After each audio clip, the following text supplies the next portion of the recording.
Think back to the last time a minor disagreement with a partner or a coworker shatters your evening. These traps follow a predictable anatomy.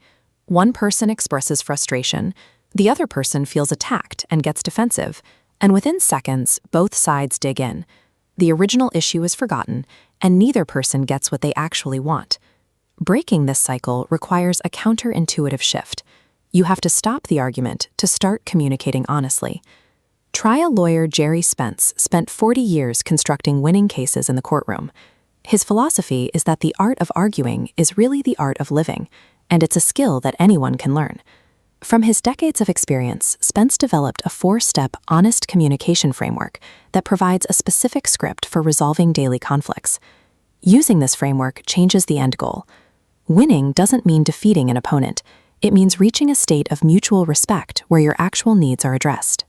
Step 1 addresses the automatic reflex to protect ourselves. When we are confronted with someone else's frustration, we instinctively want to push back. You can bypass this defense by actively agreeing with the other person's premise instead of fighting against it. Spence illustrates this with an argument over a broken lawnmower. A furious husband yells, "It won't start." His wife shouts back she paid good money for it. Defending the object pulls his triggers, escalating until he attacks the lawnmower with a hammer. The right approach is to join their side against the problem. If she had said, "I wonder why it won't start. I don't blame you for being upset," the conflict has nowhere to go. When you stop fighting the other person, the reason for their defensiveness disappears.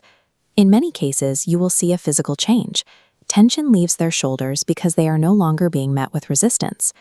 Once you are on their side, you have to navigate the next hurdle, their anger. It is a mistake to try to control or shut down the other person's anger. Attempting to manage someone else's emotions usually only increases the friction. Instead, rely on this principle. Anger is a response to pain. It is often a secondary reaction to fear, disappointment, or a sense of rejection. When you are faced with rage, introduce a moment of silence. Let the initial storm recede so you can speak to the person behind the noise. At this point, you use a specific script to pivot the conversation. You say, "I was told that anger stands for pain. I want to know about your pain." By reframing their anger as a wound, you move the conversation away from conflict and toward a resolution. This approach can stop an argument before it causes lasting damage. Step 3 requires you to look at your own defensive habits and your own internal state. Many people fear exposing their true feelings because they believe it makes them appear weak or gives the other person leverage. Executing this step properly requires using these 2 words, "I am." For example, if you disagree with a new hiring policy at work, masking your anxiety with an angry attack on the policy creates immediate resistance.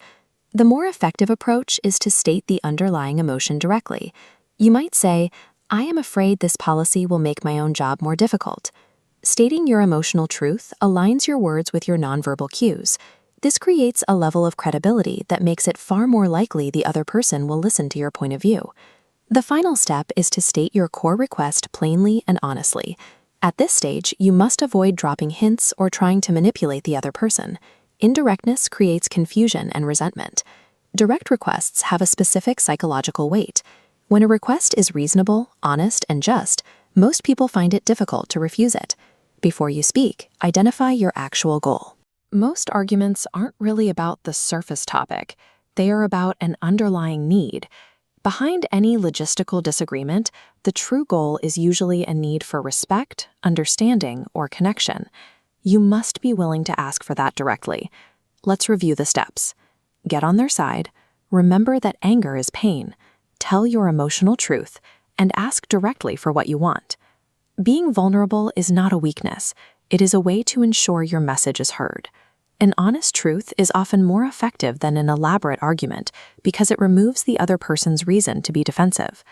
Try this today. Choose one minor frustration at home or work and attempt only step 3. State your genuine emotional truth using an "I am" statement. You will likely find that this shift changes the tone of the entire interaction, allowing for a more productive conversation. Victory in our daily lives comes from honest connection. Using this framework allows you to resolve conflicts and move toward your goals with clarity.